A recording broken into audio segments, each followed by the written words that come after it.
হ্যাঁ এভরিওয়ান, আসসালামু আলাইকুম। Welcome back to my channel.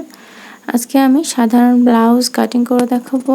তো যারা সেলাইয়ের কাজে একেবারেই নতুন, আশা করি ভিডিওটি তাদের জন্য অনেক বেশি হেল্পফুল হবে। তো চলুন শুরু করা যাক। ব্লাউজটি কাটিং করার জন্য আমি এখানে 2 হাত বহরের 1.5 গজ পরিমাণ সুতি ভয়েল কাপড় নিয়ে নিয়েছি।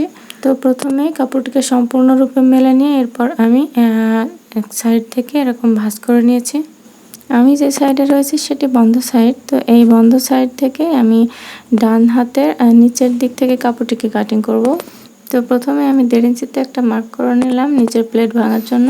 আমার ব্লাউজটির অ্যাকচুয়াল লেন্থ হচ্ছে 16.5 ইঞ্চি পরিমাণ। তো এই 1.5 ইঞ্চির পর থেকে আমি 16.5তে একটা মার্ক করে নিলাম। এই ব্লাউজটি 37 থেকে 38 ইঞ্চি বডি মাপের জন্য। তো তার জন্য এখানে আমি শোল্ডার নিয়ে নিলাম 6 ইঞ্চি 2 সুতা পরিমাণ, অর্থাৎ 6.25 ইঞ্চি পরিমাণ। আপনারা যদি 35 থেকে 36 ইঞ্চি বডির জন্য বানান তাহলে 6 ইঞ্চি পরিমাণ রাখবেন। এবারে আমি আর্ম হোল নিয়ে নিলাম 6 ইঞ্চি পরিমাণ। তো এই 6 ইঞ্চির অর্ধেক হচ্ছে 3 ইঞ্চি। তো আমি 3 ইঞ্চিতে একটা মার্ক করে নিচ্ছি এবং নিচে কর্নারে আমি 1.5 ইঞ্চিতে রাউন্ড শেপের জন্য মার্ক করে নিচ্ছি। অবশ্যই কিন্তু রাউন্ড শেপটি এই 1.5 ইঞ্চির কম দেবেন না, তাহলে কিন্তু পিছনে টান হয়ে থাকবে। তো এবারে আমি গলার চওড়া নিচ্ছি 2.5 ইঞ্চি পরিমাণ। আমি এখানে 2.5 ইঞ্চিতে একটা মার্ক করে নিলাম। পেছনের গলার লম্বা নিয়ে নিচ্ছি আমি 3 ইঞ্চি পরিমাণ। এটা যার যার প্রিফারেন্স অনুযায়ী নেবে। আমি এখানে বক্স শেপ করে নিলাম এবং এটাকে রাউন্ড শেপ দিয়ে নিচ্ছি। এটা হচ্ছে ব্লাউজের পেছনের পার্ট। তো পেছনের পার্টটিকে আগে কাটিং করতে হয়, এরপর আমরা সামনের পার্টটিকে কাটিং করব। তো পেছনে দুটো শেপ দেওয়ার জন্য আমি শোল্ডার থেকে 9.5 ইঞ্চিতে একটা মার্ক করে নিচ্ছি এবং এখানে ভাঁজ লাইন থেকে আমি 4.5 ইঞ্চিতে একটা মার্ক করে নিলাম এবং নিচে একটা দাগ দিয়ে মিলিয়ে নিচ্ছি।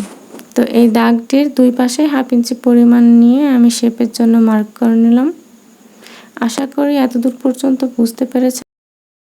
তো আমার ব্লাউজটির বডির মাপ হচ্ছে 37 ইঞ্চি পরিমাণ। 37কে 4 ভাগ করলে হয় 9.25 ইঞ্চি পরিমাণ।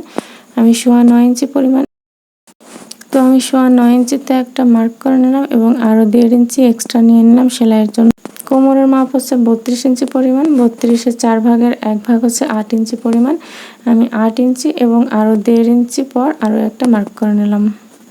একটা স্কেলের সাহায্যে আমি এই দাগগুলোকে মিলিয়ে নিচ্ছি।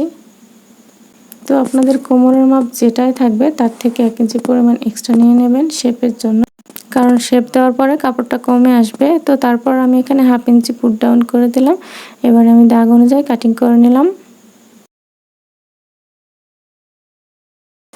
তো আমি এই শেপের জায়গাগুলোকে কেঁচিতে একটু কাটিং করে মার্ক করে রাখছি। আমি বলতে ভুলে গিয়েছিলাম, এই কাপড়টি কিন্তু 2 ভাঁজে ভাঁজ করা আছে এ পর্যায়ে।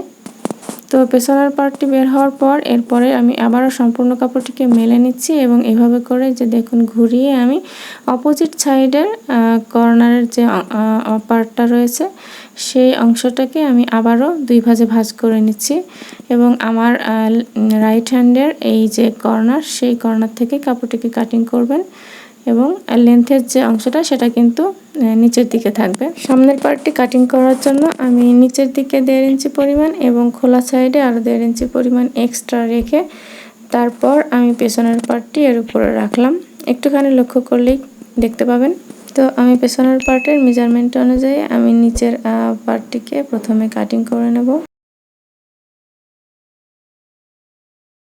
তো এই পর্যায়ে বলি, যারা এখনও আমার চ্যানেলটি সাবস্ক্রাইব করেনি তারা প্লিজ আমার চ্যানেলটি সাবস্ক্রাইব করে সাথেই থাকবেন এবং পাশে থাকা বেল আইকনটি প্রেস করবেন যাতে করে নেক্সট নোটিফিকেশন পেতে পারেন।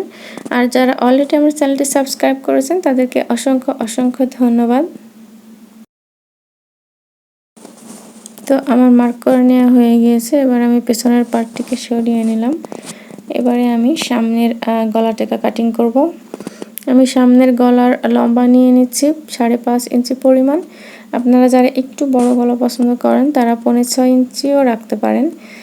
তো আমি এখানেও 2.5 ইঞ্চি চওড়াতে একটা মার্ক করে নিলাম এবং বক্স শেপ করে নিচ্ছি। আমি সামনের গলাটাতে একটু ডিজাইন করব। তো এখানে আমি 3.5 ইঞ্চিতে একটা মার্ক করে নিচ্ছি এবং এখানে কোনাকুনি মিলিয়ে দিলাম।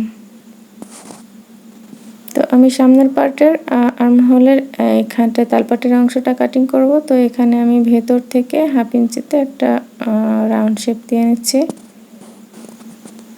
এইবারে আর্মহোলের এই কর্নার থেকে আমি কোমর পর্যন্ত একটা স্কেলের সাহায্যে এই দাগটাকে মিলিয়ে নেব। তো কোমরের এই জায়গাটায় এক্সট্রা কাপড় নেওয়ার আসলে কোনো প্রয়োজন নেই। আর এই জায়গাটাতে 1.5 ইঞ্চি পরিমাণ এক্সট্রা নিচ্ছি, কারণ আমরা এখান থেকে শেপ দিলে কাপড়টা অনেকটাই কমে আসবে। তো এবারে আমি কাঁধ থেকে টেকিনের যে দূরত্ব সেটা 9.5 ইঞ্চিতে নিচ্ছি। যারা হাইটে অনেক লম্বা তারা 9.5 ইঞ্চি রাখবেন, আর যারা মিডিয়াম তারা 9 ইঞ্চি রাখবেন, এবং যারা শর্ট তারা 8.5 ইঞ্চি রাখবেন। তো আমি ভাঁজ লাইন থেকে 4 ইঞ্চিতে একটা মার্ক করে নিয়েছি, এবং এই মার্কটাকে নিচ বরাবর আমি একটা স্কেলের সাহায্যে স্ট্রেট দাগ কেটে নিলাম, এবং এখানে ভাঁজ লাইনেও আমি দাগটিকে কেটে নিচ্ছি।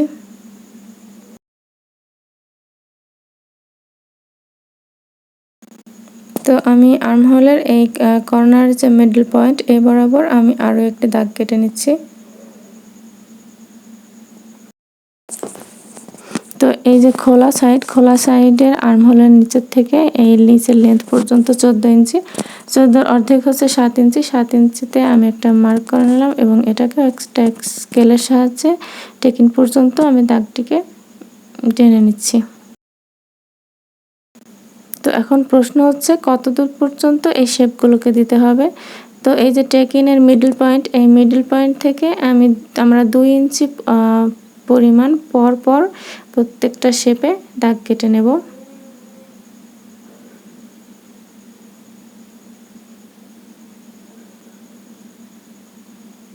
এবারে আমরা দাগ অনুযায়ী কাটিং করে নেব। তো আমার সামনের পার্টটিও কাটিং করা কমপ্লিট। তো এই যে শেপগুলো, এই শেপগুলো কেবল এক সাইডে আছে, এই শেপগুলো যাতে অন্য এক সাইডেও আসে তাই এই কাপড়টিকে আমি উল্টা করে ভাঁজ করে এর উপরে একটু হাতের সাহায্যে প্রেস করে দিলাম। এই যে দেখুন শেপগুলো এসছে।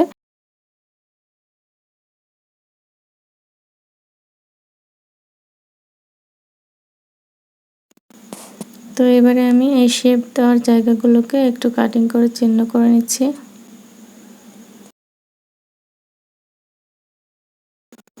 দুইটা পার্ট কাটিং করে নেওয়ার পর এবার এক্সট্রা যে কাপড়টি রয়েছে সেই কাপড়টিকে সম্পূর্ণরূপে মেলে নিয়ে আমি মাঝখান থেকে কেটে নিচ্ছি।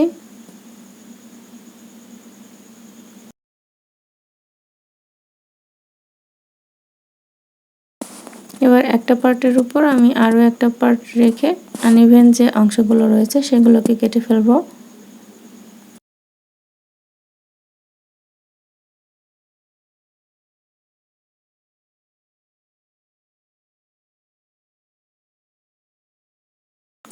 তো হাতার আর্মহোলের চওড়া কতখানি নেবেন সেটা ডিপেন্ড করছে ব্লাউজের আর্মহোলের উপরে। তো এই জন্য আমরা এই ব্লাউজের পেছনের পার্টের যে আর্মহোলটা রয়েছে সেইটার উপরে এই ফিতাটাকে এরকমভাবে রেখে আস্তে আস্তে এই রাউন্ড শেপের উপর ঘুরিয়ে ঘুরিয়ে দেখব যে কতখানি পরিমাণ আছে। এখানে দেখুন 9 ইঞ্চি পরিমাণ রাউন্ড শেপ দেওয়া আছে। তো আমরা হাতার আর্মহোলের চওড়াও 9 ইঞ্চি পরিমাণ রাখবো, তাহলে ঠিকঠাক হাতা লাগানো যাবে। আমি উপর থেকে 3 ইঞ্চিতে একটা মার্ক করে নিলাম হাতার শেপ দেওয়ার জন্য, এবং এটাকে স্কেলের সাহায্যে দাগ টেনে নিলাম। এবারে আমি এই কর্নার থেকে একটা স্কেলের সাহায্যে এরকম দাগ কেটে নিচ্ছি, এবং এখানে প্রায় 3 ইঞ্চির পর থেকে আমি উপর থেকে 1/2 ইঞ্চি পরিমাণ রেখে রাউন্ড শেপ দিয়ে নিলাম হাতার আর্মহোলের জন্য, এবং মাঝখানের এই দাগ থেকে আমি নিচের দিকে তালপাটের অংশের জন্য আরও 1/2 ইঞ্চি পরিমাণ রেখে দাগ কেটে নিচ্ছি।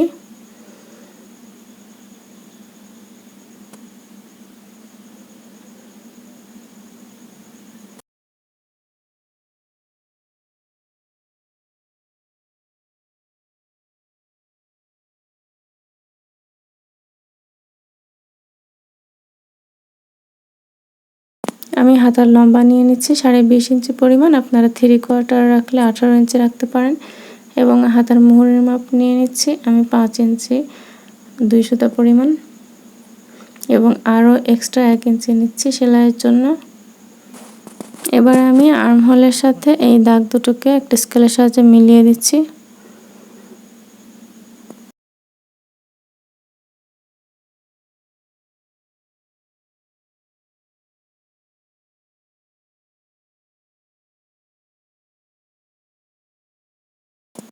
এবারে আমরা দাগ অনুযায়ী কাটিং করে নেব।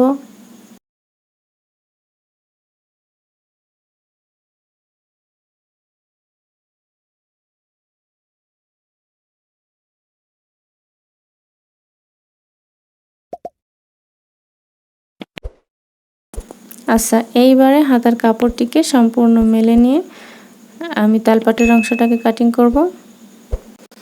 এক্ষেত্রে অবশ্যই খেয়াল রাখবেন যেন উল্টা দুইটা সাইড ভেতরের দিকে থাকে, তা না হলে কিন্তু মেলাতে পারবেন না।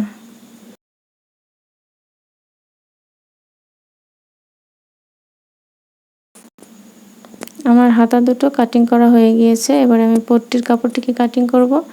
তো বোতাম পট্টির জন্য আমি এখানে 3 ইঞ্চিতে একটা মার্ক করে নিলাম একটা স্কেলের সাহায্যে। আমি একটা দাগ কেটে নিচ্ছি।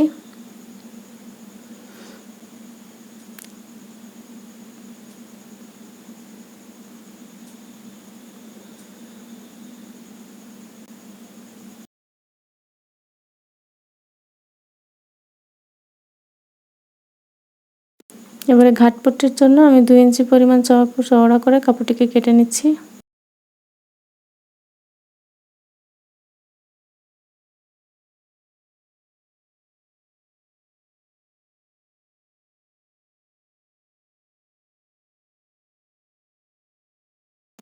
পট্টি দুটো কাটিং করা হয়ে গিয়েছে।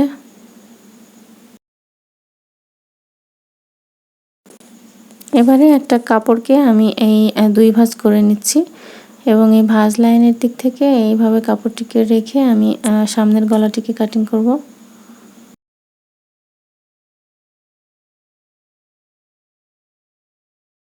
তো এই গলার কাপড়টিকে অন্যভাবেও কাটিং করা যায়, তো আমি চওড়া পট্টি ইউজ করব, সেজন্য এরকমভাবে কাটিং করে নিচ্ছি এবং বাকিটা আমি সেলাইয়ের সময় দেখাবো।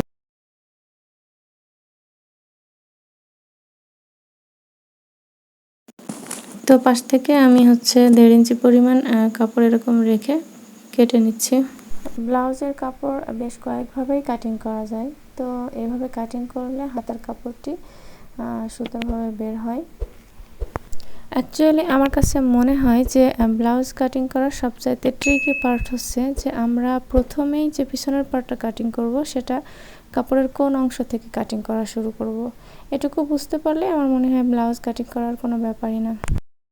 তো আমার ব্লাউজের কাপড়টি কাটিং করা হয়ে গিয়েছে, আশা করি ভালো লেগেছে। আর যদি ভালো লেগে থাকে তাহলে ফ্রেন্ডস এবং ফ্যামিলির সাথে শেয়ার করবেন। আজকে আমি শুধু ব্লাউজের কাটিংয়ের ভিডিওটি শেয়ার করলাম এবং এই ব্লাউজটির সেলাইয়ের ভিডিওটি ইনশাল্লাহ নেক্সট উইকে শেয়ার করব। টিল দেন আল্লাহ আপনাদের সবাইকে ভালো রাখুন। আল্লাহ হাফেজ।